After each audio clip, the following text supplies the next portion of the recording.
Good morning and welcome to Wake Up with the Consciousness Cafe. My name is Lisa Ferraro. I'm the founder and spiritual director of SoulCall Ministries. This morning it is my great honor to welcome my dear friend Dr. Sharna Olfman, who is a psychologist in private practice at the Insight Therapy, I want to say Institute of Pittsburgh, at Insight Therapy Pittsburgh. It's not an institute.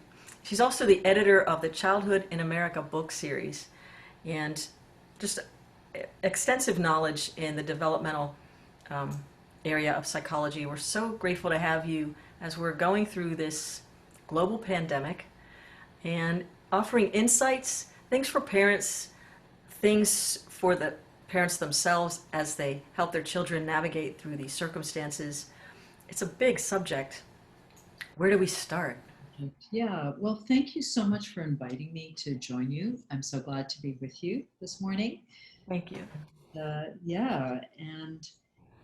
When you first invited me to talk about the subject of, parents shepherding their children back to school under these very unusual circumstances, and what advice I might have for parents and families, I was struggling a little bit because, as you and I were talking about earlier, each family's circumstances are so unique and so different. Mm-hmm. And, once you start getting into kind of a laundry list of to-dos and what not to do, it can start to feel for some parents that they have to live up to some set of expectations. It can be easy to judge people's choices, not appreciating that their circumstances are so different from your own. And so I think that the first thing is to understand that, yes, we're in this kind of universal experience together. We're living through this pandemic together, but each of our circumstances are so very unique, so like ranging from single mothers who have to maybe work in a hospital and have to go out to work while their elementary school children have to navigate online learning, and fretting about their safety and figuring out how to find childcare, to maybe a stay-at-home mom with a life partner who has other options available to her. And so it's really important that we really appreciate for ourselves and for others the range of circumstances, and understand that each family is doing their very best, and not to judge ourselves and others at all harshly, but with compassion. Yeah. We're in Columbus, Ohio, and you are in Pittsburgh, Pennsylvania. And Yeah. it's similar circumstances with regard to the way certain school organizations are opening. Right. The private school, some of them have it staggered, but then we've got our Columbus City schools is completely virtual, which creates other problems, to which you kind of highlighted already. There was a whole group of kids that don't eat now because they're not in school, and a whole group of children who don't have access to technology. So those are stressors that maybe the people in the suburban schools at large probably aren't having those kinds of situations. So this is where that not judging, there's a lot of self-judging going on then too.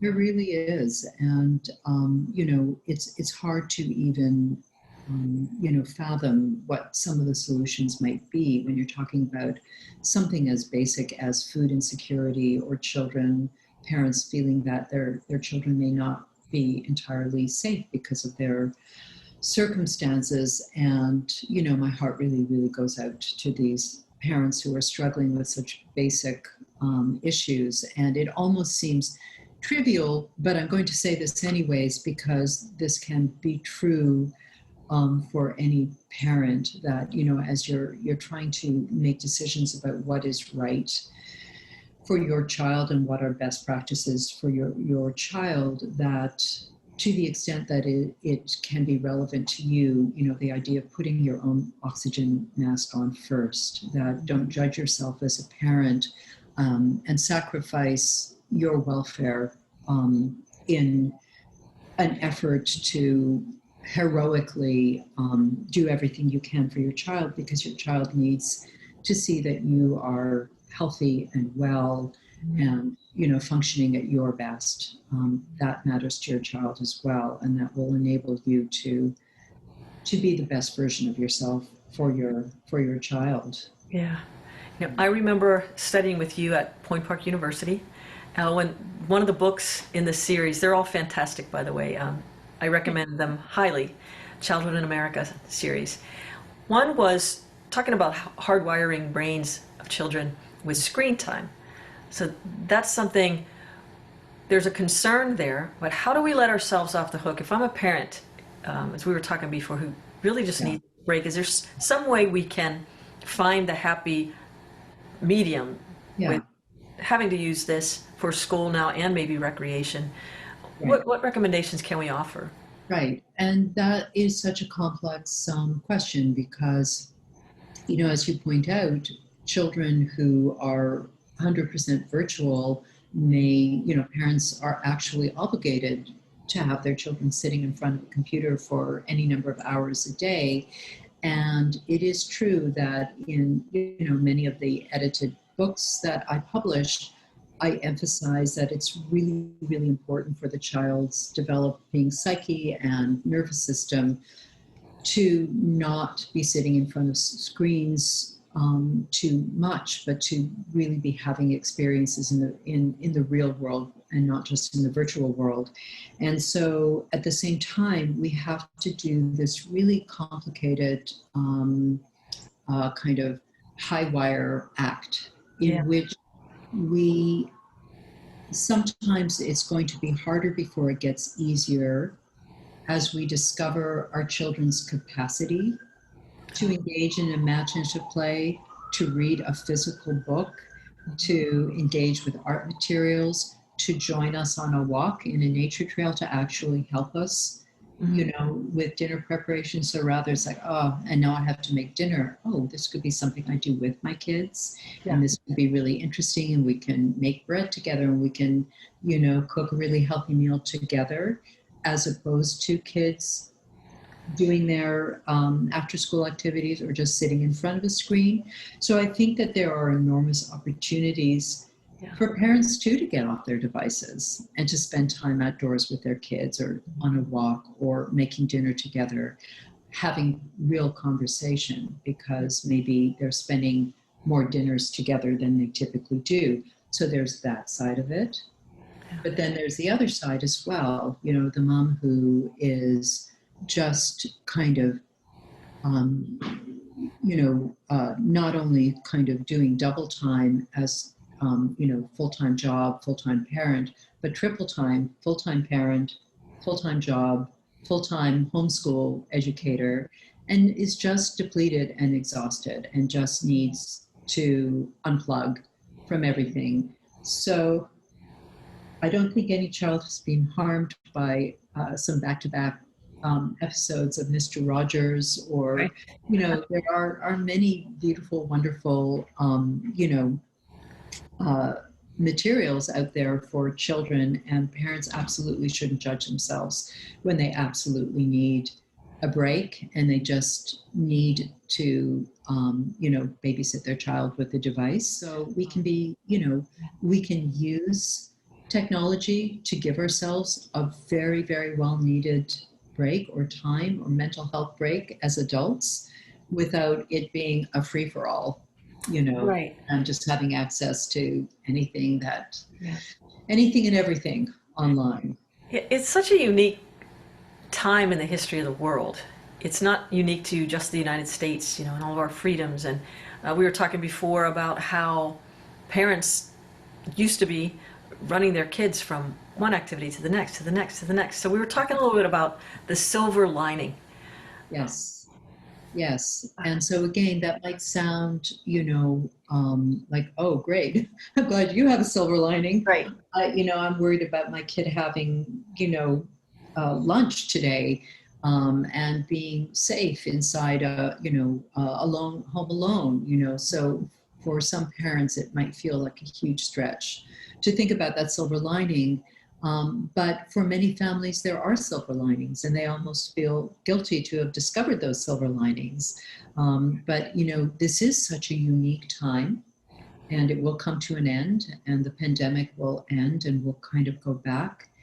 But maybe some of us don't want to fully go back. You know, we don't want to enroll our kids in quite so many after school activities because we've really loved having dinner as a family together. We've really loved getting to know our children at a deeper level than we did when they were all just kind of scheduled to the nines.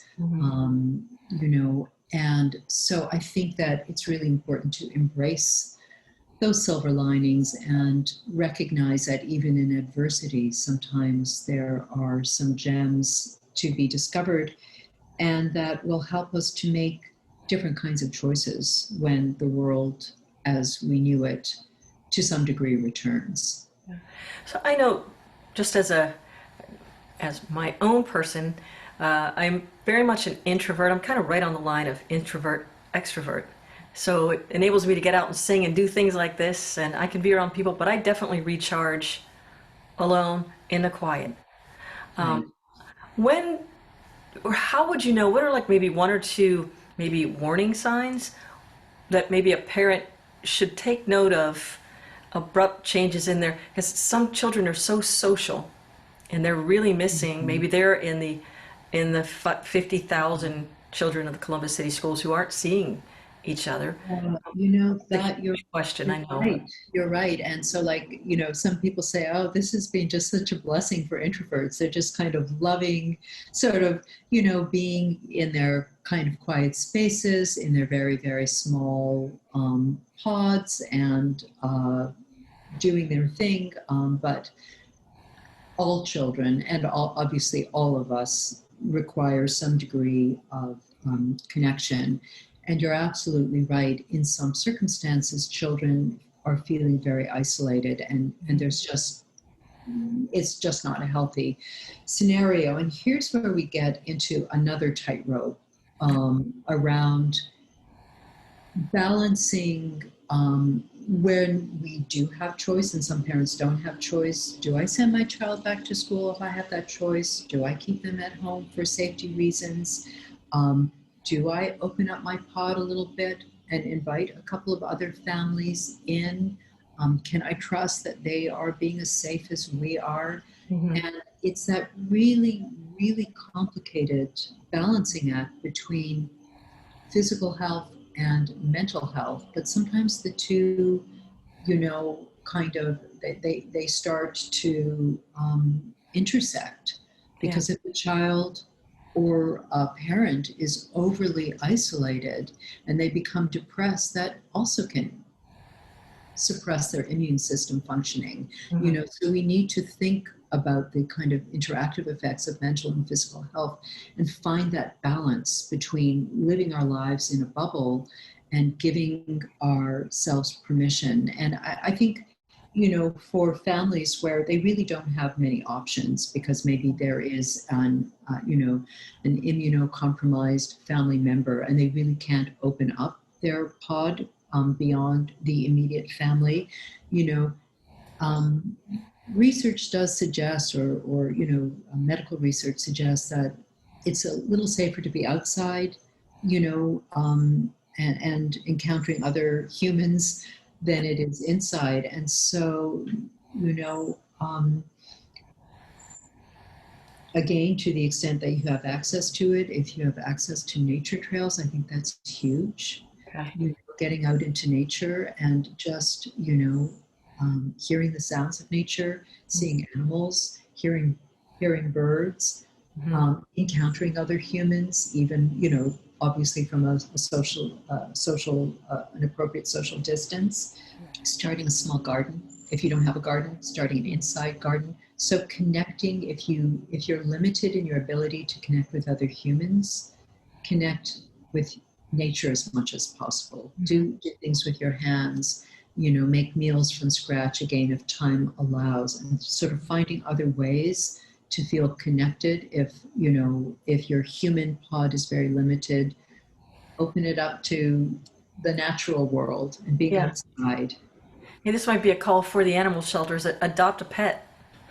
Yeah, that's a Hey. beautiful, beautiful idea. Absolutely, Yeah. absolutely. I think that can do enormous good for adult and children's mental health. 100%. Well, Yeah. Dr. Olfman, I thank you for joining us this week.